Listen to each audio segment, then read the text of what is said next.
దేవుని పరిశుద్ధ నామానికి స్తోత్రం. మన ప్రభువైన యేసుక్రీస్తు నామములో గమ్యం కార్యక్రమాన్ని వీక్షించడానికి మా ప్రియమైన ప్రేక్షకుల్ని ప్రేమతో ఆహ్వానిస్తూ ఉన్నాను. ఈ కార్యక్రమాలు మీ ఆత్మీయ జీవితాలకి మేలుకరంగా ఉన్నాయని నమ్ముతున్నాను. గత ఎపిసోడ్స్ అన్నిటిలో కూడా దేవుడు మనకిచ్చిన వాగ్దానం ఈ సంవత్సరం యెషయా గ్రంథం 9వ అధ్యాయం 7వ వచనం, ఇది మొదలుకొని మితి లేకుండా దానికి వృద్ధియు క్షేమం కలుగుననే వాగ్దానాన్ని గురించి, క్షేమాభివృద్ధి గురించి అనేక అంశాలు, వృద్ధి గురించి, క్షేమం గురించి, సంతోషం గురించి ధ్యానం చేసుకుంటూ వచ్చాం ఈ చాప్టర్లో. ఇక్కడనే దేవుడిచ్చేటువంటి ఆ అద్భుతమైన క్షేమం, వృద్ధి మరొక కోణంలో మనం చూద్దాం. 4వ వచనాన్ని చూద్దాం. మిద్యాను దినమున జరిగినట్లు వాని బరువు కాడిని నీవు విరిచి ఉన్నావు, వాని మెడను కట్టు కర్రను, వాని తోలు వాని కొరడాలను విరిచి ఉన్నావు. యుద్ధపు సందడి చేయి యోధులందరి జోళ్లను, రక్తంలో పొల్లించబడిన వస్త్రములను అగ్నిలో వేయబడి దహించబడను. ఎలయనగా మనకు శిశువు పుట్టెను, మన కుమారుడు అనుగ్రహించబడను, ఆయన భుజం మీద రాజ్యభారం ఉండును. ఆశ్చర్యకరుడు, ఆలోచనకర్త, బలవంతుడైన దేవుడు, నిత్యుడగు తండ్రి, సమాధానకర్త, అధిపతి అని అతనికి పేరు పెట్టబడను. ఇది మొదలుకొని మితి లేకుండా దానికి వృద్ధియు క్షేమమును కలుగునట్లు సర్వకాలము దావీదు సింహాసనము రాజ్యమును నియమించును, న్యాయం వలనను నీతి వలనను రాజ్యమును స్థిరపరచుటకు అతడు సింహాసనాసనుడే రాజ్య పరిపాలన చేయును. సైన్యముల అధిపతి యెహోవా ఆసక్తి కలిగి దీనిని నెరవేర్చును. ఇప్పుడు మనకు ప్రత్యేక అంశం ఈ భాగంలో తీసుకున్నప్పుడు ఆయన ఎంత గొప్ప వృద్ధిని, ఆశీర్వాదాన్ని, క్షేమాన్ని ఇస్తున్నాడంటే మన వృద్ధిని అడ్డుకునే, మన ఆశీర్వాదాన్ని అడ్డుకునే, మన క్షేమాన్ని అడ్డుకునే శత్రుని హతమారుస్తున్నాడు. మిద్యాను దినమున జరిగినట్లు వాని బరువు కాడి నీవు విరిచి ఉన్నావు. ఈ క్షేమాభివృద్ధికి దుష్టుడు ఎప్పుడు వ్యతిరేకమే. వానిది బరువు కాడి. అసలు మిద్యాను అనే మాట ఇక్కడ ప్రస్తావించబడింది. మిద్యాను అంటే కలహం. ఈ మిద్యానీయుల పరిస్థితి చాలా భయంకరమైంది. దేవుని ప్రజలైన ఇశ్రాయేలుల్ని ఏం చేశారో మనం దేవుని వాక్యంలో మనం గమనిస్తే, సంఖ్యాకాండము 25వ అధ్యాయం 6వ వచనం, 15వ వచనం, 16వ వచనం వీటన్నిటి మనం గమనిస్తే అసలు వారు మిద్యానీయులు దేవుని ప్రజలని ఇశ్రాయేలుల్ని వ్యభిచారులుగా చేయడానికి తంత్రాలు పన్నారు, మోసపుచ్చారు. ఏదైతే మిద్యానీయులు మోసపుచ్చి ఇశ్రాయేలులను వారి తంత్రములతో బాధ పెట్టారు, ఇశ్రాయేల్ని బాధ పెట్టారు వాళ్ళ తంత్రాలతోటి, వాళ్ళ మోసాలతోటి. నిజంగా ఇశ్రాయేలు ఘోరమైన పాపం చేయడానికి ప్రేరేపించబడ్డానికి కారకులయ్యారు. మిద్యాను యొక్క బరువైన కాడి. మిద్యాన్ అంటే కలహం. నిజంగా కలహాలు అనేవి బహుభయంకరమైనవి. మిద్యానీయుల గురించి మనం కానీ ఆలోచిస్తే వీరు తంత్రం పొందేవాళ్ళు, తంత్రగాళ్ళు, బాధ పెట్టేవారు, మోసపుచ్చేవారని సంఖ్యాకాండము 25వ అధ్యాయం 6, 15, 16లో మనం గమనిస్తాం.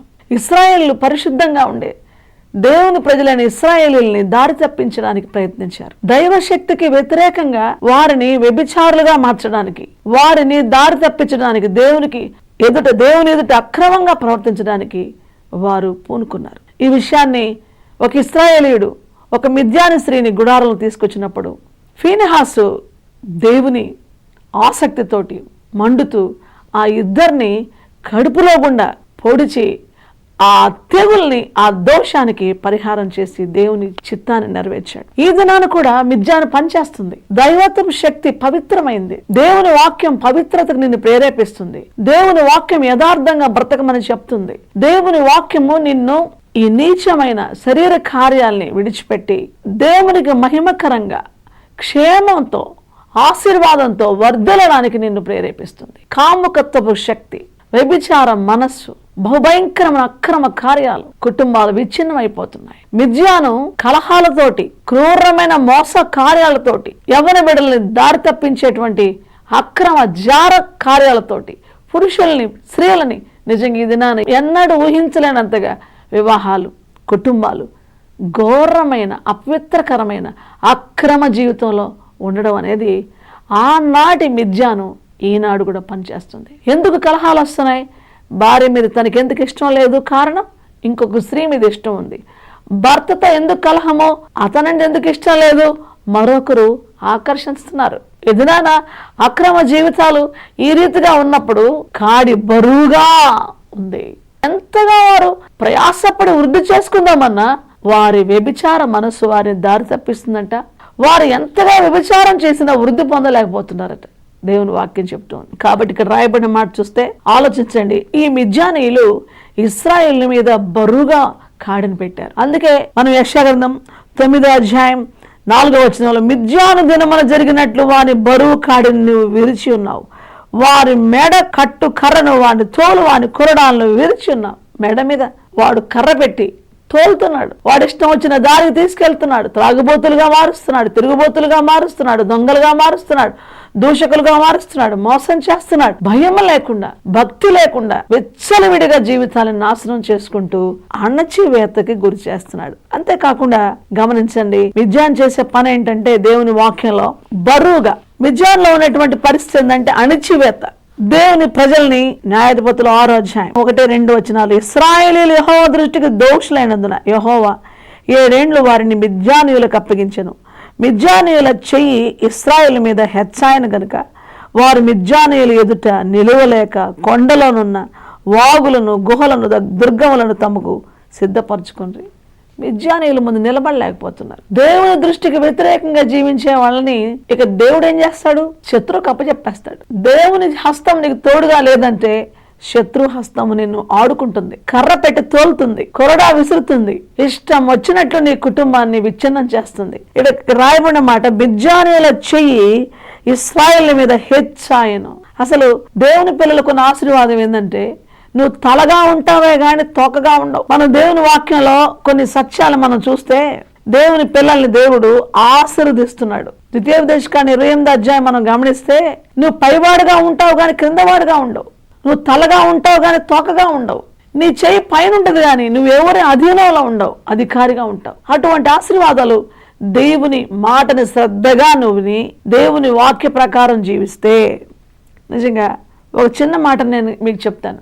వాక్య ప్రకారం, దేవుని ఆజ్ఞల ప్రకారం, దేవుని మాట ప్రకారం జీవించే ప్రతి వ్యక్తి శత్రువు పైన అధికారిగా ఉంటారు. ఈ దినాన దేవుని దృష్టికి వ్యతిరేకంగా జీవించిన ఇశ్రాయేలీలు, దేవుని ప్రజలు మిద్యాను చేతి కింద నలిగిపోతూ ఉన్నారు. ఇంకొక మాట అక్కడ రాయబడిన మాట చూస్తే చాలా బాధేస్తుంది. న్యాయాధిపతుల గ్రంథం 6వ అధ్యాయం 6వ వచనంలో ఇశ్రాయేలీలు మిద్యానీయుల వలన మిక్కిలి హీన దశకు వచ్చినప్పుడు వారు యెహోవాకు మొరపెట్టారు. మిక్కిలి హీన దశ, హీనులైపోయారు. దేవుడు మనల్ని దుర్దశలో నుంచి విడిపించి ఉన్నత స్థితికి హెచ్చిస్తాడు. కానీ ఎప్పుడైతే సాతాను యొక్క తంత్రాలకి, వాని యొక్క కుయుక్తికి లోనై హవ్వ శత్రువు యొక్క మాట, అబద్ధాన్ని త్వరగా అర్థం చేసుకుంది. క్షణాలు అర్థం అయిపోయింది అబద్ధం హవ్వకి. నువ్వు చావనే చావన్న అబద్ధాన్ని విని యుక్తికి లోనై శక్తిని కోల్పోయి, ఆశీర్వాదం కోల్పోయి దిగంబరిగా మారి తరిమివేయబడింది. హీన దశ. కానీ దేవునితో సహవాసం ఉన్నత దశ. దేవుడిచ్చే ఆశీర్వాదాలు పొందుకోవటం, ఆశీర్వాదకరంగా మారడం, క్షేమాభివృద్ధి పొందడం, అనేకులు నీ వృద్ధిని బట్టి, నీ క్షేమాన్ని బట్టి, నీ సంతోషాన్ని బట్టి, నీలో ఉన్నటువంటి ఆత్మ ఫలాలను బట్టి, నీకున్నటువంటి గొప్ప దేవుని మహిమకరమైన కార్యాలు, మహిమను బట్టి ప్రజలు ఆనందిస్తూ ఆ దేవుడు, ఆ స్థితి, ఆ ఉన్నత స్థితి నేను కూడా పొందాలని దేవుని యొద్దకు వచ్చేటువంటి ఒక మార్గంగా, ఒక మాదిరిగా ఉండాల్సిన దేవుని ప్రజల్ని హీన దశకు తీసుకుని వెళ్లే పరిస్థితి నేడు కనబడుతోంది. ఎందుకంటే దేవుని వాక్యానికి దూరంగా ఉన్నందున, దేవునికి దూరంగా ఉన్నందున, దేవుని మాట విననందున ఆదాము హవ్వలు ఎలాగ దిగ్గంబరుగా మారిపోయారు, హీన దశకి వచ్చారు. గమనించండి, మిద్యాన్ అంటే కలహం కదా, దాని పక్కన పగ ఉంటుంది. దేవుని వాక్యం సామెతల గ్రంథం 10:12లో పగ కలహము రేపును. ఈ పగ, కలహం ఎక్కడ ఉంటుందో ఇది నా కలహాలు ఎక్కువైపోయాయి, పగలు ఎక్కువైపోయాయి. మనిషికి ఆ పగ నుంచి విడుదల పొందే విధానం లేదు. కానీ పరిశుద్ధాత్మ దేవుడే క్షమా హృదయాన్ని ఇస్తాడు, క్షమించే మనసు ఇస్తాడు, సమాధానం ఇస్తాడు. క్రీస్తు మనల్ని క్షమించిన ప్రకారం మనం వారిని క్షమించడానికి సిలువ యొద్దకు మనల్ని తీసుకొస్తాడు, సిలువ ప్రేమ దగ్గర తీసుకొస్తాడు. అయితే గమనించండి, మన ఘనత ఎప్పుడు ఆలోచిస్తే కలహమునకు దూరంగా ఉండుట నల్లుకు ఘనత, సామెతలు 20:3 రాయబడి ఉంది. కాబట్టి నువ్వు కలహంతో ఉంటే నువ్వు ఘనపరచబడలేవు, వృద్ధి పొందలేవు. నువ్వు దేవునికి ఇష్టమైన బిడ్డగా, దేవుడిచ్చే క్షేమాభివృద్ధిని కలిగి ఉండడానికి ఆ మిద్యాను యొక్క ప్రభావం, ఆ మిద్యాను యొక్క సహవాసం, ఆ మిద్యాను భయం, ఆ మిద్యాను యొక్క చేతి క్రింద నువ్వు ఉండకుండా ఆయన బలిష్టమైన చేతి క్రింద ఉండడానికి యేసుక్రీస్తు ప్రభు ఎవరో తెలుసా? ఆయన దక్షిణ హస్తం. అందుకే ఆయన మనల్ని తన దక్షిణ హస్తముతో ఆదుకోవడానికి ఇష్టపడుతున్నాడు, మనల్ని పైకెత్తడానికి ఇష్టపడుతున్నాడు. అందుకే ఈ సమయంలో ప్రభు మనతో మాట్లాడుతున్నాడు. మరి యెషయా గ్రంథం 41వ అధ్యాయం 13వ వచనం, నీ దేవుడైన యెహోవానకు నేను భయపడకుము, నేను నీకు సహాయము చేసేదని చెప్పుచు నీ కుడి చేతిని పట్టుకొనుచున్నాను. ఇది అద్భుతమైన విషయం. ఆయన మన కుడి చేయి పట్టుకోవడం. రెండో విషయం ఏంటంటే 10వ వచనం, నీవు నా దాసుడవనియు నేను నిన్ను ఉపేక్షింపక ఏర్పరచుకుంటుననియు నేను నీతో చెప్పి ఉన్నాను, నేను నీకు తోడై ఉన్నాను, భయపడకము, నేను నీ దేవుడినై ఉన్నాను, దిగులు పడకము, నేను నిన్ను బలపరతును, నీకు సహాయం చేయవాడు నేనే, నీతి అయిన నా దక్షిణ హస్తముతో నిన్ను ఆదుకొందును. నీ మీద కోప్పడిన వారందరూ సిగ్గుపడి విస్మయమందెదరు, నీతో వాదించువారు మాయమై నశించిపోదురు, నీతో కలహించు వారిని నువ్వు వెదకుదు గాని వారిని కనుగొనలేకపోదు, నీతో యుద్ధము చేయువారు మాయమైపోదురు, అబావులగుదురు. ఎంతకాలం భయపడిపోయే కొండల్లోనూ వాగుల్లోనూ అసలు చాటుమాటుగా మిద్యానీయులకి భయపడి వణికిపోతూ ఆ బరువైన కాడి కింద నలిగిపోతున్న ప్రజల్ని దేవుడు చూస్తున్నాడు. అందుకని ఆయన వేదన పొందిన దేశం మీద ఏ మబ్బు నిలవదు అని యెషయా 9:1 ఆయన ఆశ్చర్యకరుడైన యేసుక్రీస్తు ప్రభు ఈ లోకంలో ఈ మిద్యాను కాడి, ఈ సాతాను కాడి, ఈ దుష్టుని బంధకాలు, వాని బరువు కింద మనం ఉండి నశించిపోకుండా మనల్ని విమోచించడానికి రక్షకుడుగా ఆయన జన్మించాడు. ఆయన భుజాల మీద రాజ్యభారం ఉంది. ఆయన పేరేంటి? ఆశ్చర్యకరుడు, ఆలోచనకర్త, బలవంతుడైన దేవుడు, నిత్యుడైన తండ్రి, సమాధానకర్త అయిన అధిపతి ఆయనకి పేరు. యెషయా 10:27 సెలవిచ్చిన రీతిగా అతని కాడి, అతని బరువు నీ మీద ఉండకుండా నువ్వు బలిసినందున ఆ కాడి విరిచివేస్తాను. నీ మీద అభిషేకం వస్తే, నీవు నా మాట వింటే, నాకు విధేయత చూపితే, పరిశుద్ధాత్మ కార్యం నీలో జరుగుతూ ఉంటే, పరిశుద్ధాత్మ దేవుని శక్తి నీ మీదకి వచ్చినప్పుడు కాడి విరిగిపోద్దని ప్రభు చెప్తున్నాడు. దేవుని బిడ్డ, వాని బరువు నీ మీద ఉండదు. అతని బరువుని, అతని కాడిని విరక్కొట్టడానికి యేసుక్రీస్తు ప్రభు మన బరువు దించడానికి లోక పాప భారమును మోసుకుని పోయే దేవుని గొర్రెపిల్లగా, యోహాను 1:29 రాయబడిన రీతిగా లోక పాప భారం మోసుకుని దేవుని గొర్రెపిల్లగా, నిర్దోషమైన గొర్రెపిల్లగా ఆ ఘోర శిలువ బలిపెట్టె మీద బలి అయి మన బరువులు, పాప బరువులు దించి మనకు తేలిక చేసి సాతాను కాడిని, విద్యాను కాడిని తొలగించి సాత్వికము దీన మనస్సు కలిగిన నా ప్రభువైన యేసయ్య కాడినెత్తుకొని నన్ను వెంబడించమని ఆయన మనకు సెలవిస్తున్నాడు. ఇక్కడ గమనిస్తే మనం, నీతిను నా దక్షిణహస్తంతో నిన్ను ఆదుకుంటాను. మిద్యానీయుల హస్తము బరువుగా హీన దశకు తీసుకెళ్తుంది, అణిచివేస్తుంది దేవుని పిల్లల్ని. అయితే దేవుడు అంటున్నాడు ఒక శుభకరమైన మాట, ఈ క్షేమాభివృద్ధి సంవత్సరంలో మిద్యాను బరువు నీ మీద ఉండదు, మిద్యాను బరువు కాడి నీ మీద ఉండనియడు. వాని కర్రను విరిచేస్తాడు, వాని యుద్ధ ఆయుధాలని కాల్చేస్తాడు. ఇక పోరాటాలు లేవు, ఆ యుద్ధపు వస్త్రాలు కాల్చేస్తాడు, ఆ భయంకర పోరాటాలు తొలగిస్తాడు.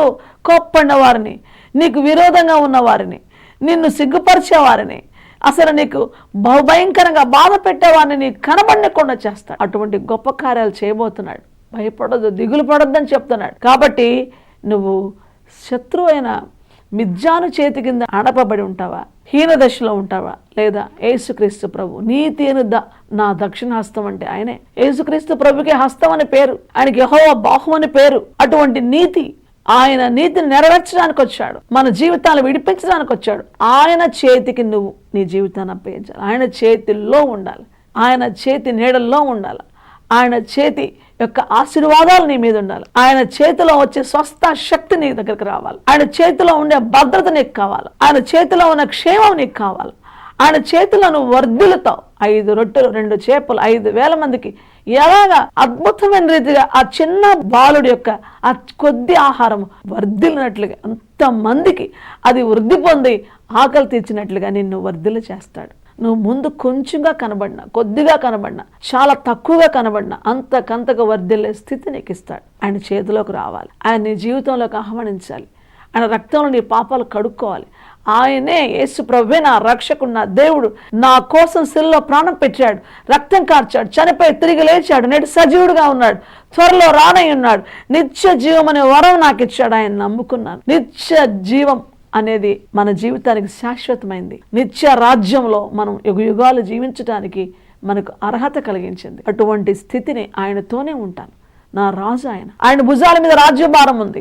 ఆయనతో నేనున్నాను గనక, ఆయన నా జీవితంలో ఆశ్చర్యకరుడు గనక, ఆయన నాకు ఆలోచన చెప్పే ఆలోచనకర్త గనక, ఆయన మరణ బలం నుంచి విడిపించిన బలవంతుడైన దేవుడు గనక, ఆయన ఆదరించి క్షమించే నిత్యుడైన తండ్రి గనక, నాకు సమాధానం అనే బంధం ఇచ్చి సమాధానకర్తగా నన్ను సమాధానంతో ఏలేవాడు గనక, సమాధానమే నన్ను ఏలుతుంది తప్ప కలహం నాలో లేదు. సమాధానం లోపలికి వచ్చింది కాబట్టి, సమాధానకర్త లోపలికి వచ్చాడు కాబట్టి మిద్యాను కలహము చెదిరిపోయింది. నేను ఆయన చేతి నీడలో ఉన్నా. ఆయన నన్ను ఆదుకొని తన హస్తంతో నన్ను పైకెత్తున్నాడు. తగిన కాలమందు ఆయన నన్ను హెచ్చించినట్లు ఆయన బలిష్టమైన చేతి కిందకు వచ్చి, ఆ చేతి యొక్క నీడలోకి వచ్చి, ఆ చేతి యొక్క తోడులోకి వచ్చి, ఆ చేతి కాపుతల్లోకి వచ్చి ఆ ప్రభు వైపు చూస్తున్నప్పుడు నన్ను ఆయన ఆశీర్దిస్తున్నాడు అని నువ్వు చెప్పగలవా? అలాంటి స్థితి నీకు రావాలని ఈ యొక్క క్షేమాభివృద్ధి సంవత్సరంలో ప్రభు ఇస్తున్న వాగ్దానం, మిద్యాను దినమున జరిగినట్టుగా నీ మీద ఆ బరువు తీసేస్తున్నా. గిద్యోను బలాఢ్యుడే చాటుకెళ్ళిపోయి భయపడిపోయి ఆ తన ఆహారం కోసం ఆ యొక్క కంకులు ఆ యొక్క కళ్ళం దగ్గర దొలగొట్టుకుంటున్నాడు. కానీ దేవుని కృప మిద్యాను దగ్గరకు వచ్చింది. దేవుడు వచ్చాడు. పరాక్రమ గల బలాఢ్యుడా, ఎందుకు దాక్కుంటా, ఎందుకు భయపడతా? యెహోవా నీకు తోడై ఉన్నాడు. నిజంగా గొప్ప శుభవర్తమానం ఏంటో తెలుసా? నువ్వు కూడా దేవుని బిడ్డవి. నిన్ను ఆయన ప్రేమిస్తున్నాడు. నీ పరిస్థితులన్నీ చక్కపరచగలడు. ఆయన నిన్ను జగతికి పునాది వేయకముందే నేను ఏర్పాటు చేసుకున్నాడు. నిన్ను పిలుస్తున్నాడు. కానీ నువ్వు వణికిపోతూ శత్రువు దగ్గరికి వెళ్ళిపోతున్నావు, చాటు మాటను బతుకుతున్నావు, సిగ్గుపడుతూ తల వంచుకుంటున్నావు, అవమాన భారంతో కుంగిపోతున్నావు. కానీ ప్రభు అంటున్నాడు, నేను నీకు తోడై ఉన్నాను. ఈ ఇమ్మానుయేల్ అనే పేరుకి దేవుడు మనకు తోడని. నీ దగ్గరకు వచ్చాను, నిన్ను విడిపించడానికి శక్తిమంతుణ్ణి, నా దగ్గరకు రమ్మని పిలుస్తున్నాడు. నువ్వేం లేదు, అంగీకరించి చాలు. ప్రతి పరిస్థితిని చక్కబరిచి క్షేమాభివృద్ధి గల సంవత్సరం కనుక కలహముందా, క్రోధముందా, వైరముందా, పగుందా, మిథ్యాను యొక్క వ్యభిచార లక్షణాలు ఉన్నాయా, మోసపుచ్చే పరిస్థితులు ఉన్నాయా, బాధ పెట్టే పరిస్థితులు ఉన్నాయా, తంత్రాలని మంత్రాలను నమ్ముకుంటున్నావా, చేతబడి శక్తులు నాకు సహాయం చేస్తాయి అనుకుంటున్నావా, దుష్ట శక్తుల ప్రభావాలతో లొంగిపోయావా, ఎదుటి వారి మీద కూడా చేతబడి శక్తులు ప్రయోగిస్తానంటున్నావా? నీ జీవితంలో గొప్ప విడుదల, గొప్ప వృద్ధి యేసుక్రీస్తు ప్రభులో ఉంది. ఈ సంవత్సరం మితి లేకుండా నిన్ను వృద్ధిపరచడానికి, నీకు క్షేమం ఇవ్వడానికి ప్రభు నీకు వాగ్దానం ఇచ్చి యేసు ప్రభుతో నీ జీవితాన్ని ప్రారంభించమని అడుగుతున్నాడు. యేసు ప్రభుకు నీ జీవితాన్ని సమర్పించమని అడుగుతున్నాడు. యేసు ప్రభు నీ జీవితానికి నాయకుడిగా ఉండాలని ఇష్టపడుతున్నాడు, రాజుగా ఉండాలని ఇష్టపడుతున్నాడు. ఈ క్షణమందే నీ జీవితాన్ని నూతన పరచబడాలని ఈ నూతన సంవత్సరంలో ప్రభుకు సమర్పించుకుంటావా? ప్రార్థన చేస్తావా? ప్రభు నన్ను క్షమించని అడుగుతావా? ఇప్పుడే నీ హృదయం తెరిచి ప్రభుని పిలువు. ఒక్క క్షణంలో నీ జీవితం ఒక నూతనమైనటువంటి అభివృద్ధికి, ప్రారంభానికి నీ జీవితము అద్భుతంగా ప్రభు కృపలో సంపూర్తిగా స్థిరపరచబడుతుంది. ప్రార్థన చేసుకుందాం. దేవా, నీకు వందనాలు. నీ కృపగల హస్తాలకు నీ బిడ్డలు అప్పగిస్తున్నాను. మిథ్యాను బరువైన కాడిక లేదు, మిథ్యాను తంత్రాలు బాధ ఇక లేవు, మిథ్యాను యొక్క భయంకరత్వం లేదు. గాయపడిన హస్తం, దక్షిణ హస్తం, నీతిగల నీవు, మా కొరకు బలిగిన నీవు, ప్రేమ స్వరూపైన నీవు, కృపగల దేవుడైన నీవు ఈ ప్రియబిడ్డల జీవితాలను హెచ్చించి అధోగతి పాలై హీనదశకి వెళ్ళిపోయి దిగజారిపోయి దిక్కులేని స్థితిలో ఉంటుండగా ప్రభు లేచి హెచ్చించే ప్రభు దగ్గరికి బలిష్టమైన నీ బాహు యొక్క ఆశీర్వాదంలోకి తమ జీవితాలు అప్పగించుకోవడానికి కృపదాయిచ్చామని, క్షమించమని, రక్షించి స్థిరపరిచి క్షేమం, ఆరోగ్యం, బలమిచ్చి నీ రాకను సిద్ధపరచమని నజరేయుడైన యేసయ్య పవిత్రనామమున ప్రార్థిస్తున్నాను తండ్రి, ఆమేన్. ప్రభు మిమ్మల్ని దీవించును గాక. మీ ప్రార్థన అవసరతలు మాకు తెలియపరచండి. మీరు పొందుకున్న మేలు కూడా మాకు తెలియపరచండి. ఇందులో ప్రసారం అవుతున్న పాటలు, దేవుని సందేశాలని, ఆధ్యాత్మిక పుస్తకాలని, గమ్యం అనే మాసపత్రికను కావలసిన వాళ్ళు మాకు తెలియపరచండి. మేము తప్పకుండా మీకు పంపిస్తాం. ప్రభువు మిమ్మల్ని దీవించును గాక.